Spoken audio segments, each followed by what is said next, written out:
माननीय प्रधानमंत्री एवं रेल मंत्री की दूरदृष्टि एवं कुशल प्रशासनिक क्षमता के आलोक में दोहरीकरण हेतु प्रस्तावित दरभंगा सीतामढ़ी रक्सौल नरकटियागंज एवं सीतामढ़ी मुजफ्फरपुर रेलखंड, जिसकी कुल लंबाई 255 किलोमीटर है, बिहार राज्य के 5 जिले यथा दरभंगा, सीतामढ़ी, पूर्वी चंपारण, पश्चिमी चंपारण एवं मुजफ्फरपुर की घनी आबादी वाले इलाकों से होकर गुजरती है। इस रेलखंड का दोहरीकरण न केवल परिचालन के दृष्टिकोण से बल्कि सामरिक दृष्टिकोण से भी काफी आवश्यक है, क्योंकि ये रेलखंड भारत नेपाल अंतर्राष्ट्रीय सीमा के समानांतर एवं नजदीक से होकर अधिकांश लंबाई में गुजरती है। इस रेलखंड पर अवस्थित रक्सौल एक महत्वपूर्ण स्टेशन है जो नेपाल जाने हेतु प्रवेश द्वार का कार्य करता है।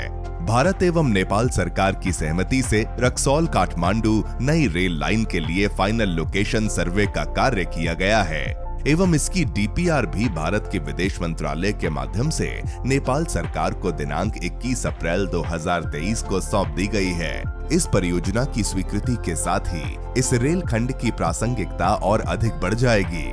वर्तमान में ये खंड सिंगल लाइन सेक्शन है। इस रेल खंड में ट्रैफिक कंजंक्शन के कारण मालगाड़ियों का वर्तमान में औसत विलंबन 120 मिनट प्रति ट्रेन से अधिक है। मालगाड़ी की औसत गति बहुत ही कम, लगभग 21 किलोमीटर प्रति घंटा है। क्रिटिकल सेक्शन की लाइन क्षमता पहले ही 100% से अधिक हो चुकी है, इसलिए इस पूरे मार्ग का दोहरीकरण प्रस्तावित है। दोहरीकरण से वर्तमान औसत गति 21 किलोमीटर प्रति घंटे से बढ़कर 50 किलोमीटर प्रति घंटे तक संभव हो सकेगा। इस रेल खंड पर वर्तमान में 7 गुड्स शेड हैं एवं कई अन्य गुड्स शेड एवं साइडिंग खोला जाना प्रस्तावित है। इस रेल खंड पर अवस्थित रक्सौल स्टेशन से लगभग 2.5 किलोमीटर की दूरी पर नेपाल की सीमा के अंतर्गत वीरगंज में आईसीडी अवस्थित है, जो कि रक्सौल जंक्शन स्टेशन से रेल मार्ग से कनेक्टेड है। आईसीडी वीरगंज जाने वाली सभी माल सामग्रियां इस रेल खंड से गुजरती हैं, क्योंकि इस आईसीडी की रेल मार्ग से कोई अन्य कनेक्टिविटी नहीं है।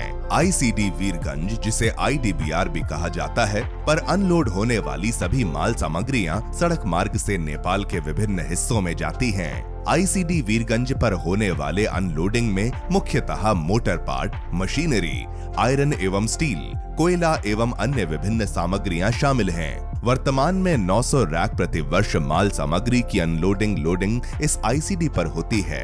अगले 5 वर्षों में लोडिंग अनलोडिंग वर्तमान के 900 रैक प्रति वर्ष से बढ़कर 1450 रैक प्रति वर्ष होने की संभावना है। नेपाल सार्क ग्रुप देशों का सदस्य है, अतः प्रस्तावित रेलखंड के दोहरीकरण से अंतर्राष्ट्रीय व्यापार को भी बढ़ावा मिल सकेगा।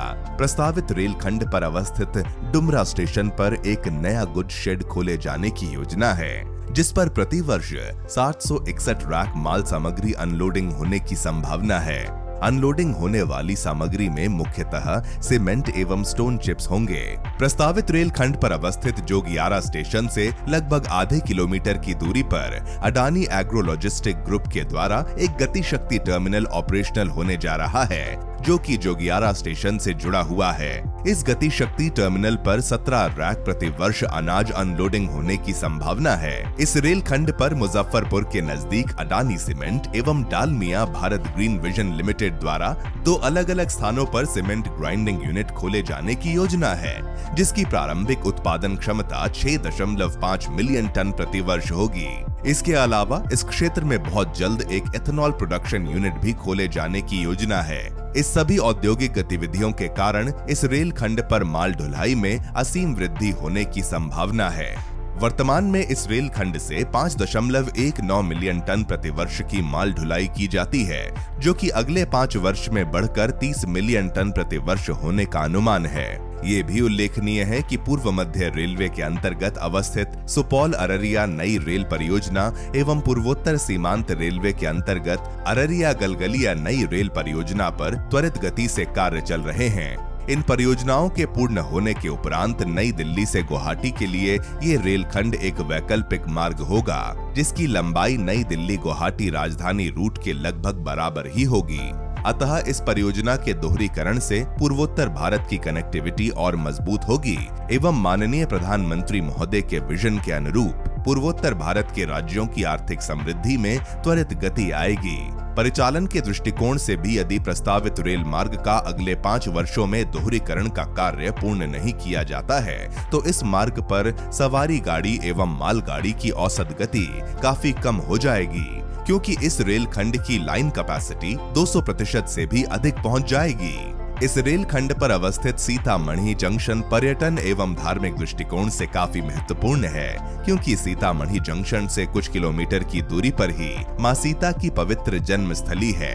इसके अलावा इस रेल खंड पर वाल्मीकि टाइगर रिजर्व एवं रेल खंड से लगभग 60 किलोमीटर की दूरी पर जनकपुर धाम भी अवस्थित है। नेपाल देश के महत्वपूर्ण पर्यटन स्थल काठमांडू आदि जाने वाले अधिकांशतः पर्यटक इस रेल खंड पर अवस्थित रक्सौल जंक्शन स्टेशन से ही उतरकर सड़क मार्ग से जाते हैं। इस मार्ग के दोहरीकरण से पर्यटकों की संख्या में काफी वृद्धि होगी।